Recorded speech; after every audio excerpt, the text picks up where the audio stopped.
John Washington's whole business, Washington Farms, depends on one sound in the spring, the sound of people picking strawberries. Since 1993, Mr. Washington has been growing strawberries and other fruits and vegetables on land all across Athens. 18 years ago, he moved to where he is currently located off of Hog Mountain Road in Bogart, Georgia.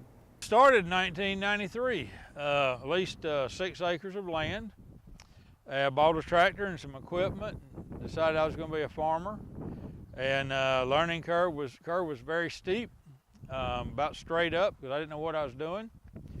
Each year, Mr. Washington plants rows of strawberries for people to pick. However, some years that task seems more and more difficult because of something that is always unpredictable here in Georgia, the weather. This spring happens to be one of those seasons, and it is taking some work to keep the crops alive.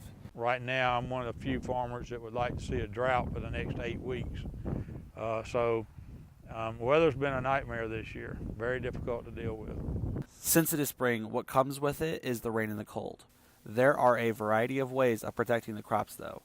Like this field here has got a sprinkler system set up on it. When it gets down to freezing temperature, we'll cut on the sprinklers and we'll ice over the whole field.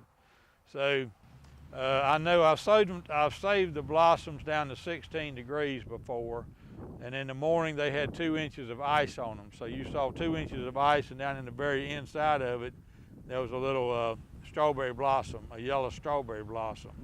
As long as it's yellow, it's still alive. There wasn't any wind that night, so we'll ice over the field to save the berries if it looks like there's going to be a freeze. The only downside of using that method is that you can't use it on windy days like today. If we do have a freeze, we have these huge covers, and we'll cover the whole field with like massive sheets. They'll be 500 feet long and 40 feet wide, weigh several hundred pounds, and so we'll pull them out, spread them over the field. We'll put out 2,000 bags of rocks, about 15 to 25 pounds, on the edges to hold them down. That captures the moisture, the heat, and so it'll keep them from freezing. Despite the cold this season, he was able to open up his farm on time on April 5th.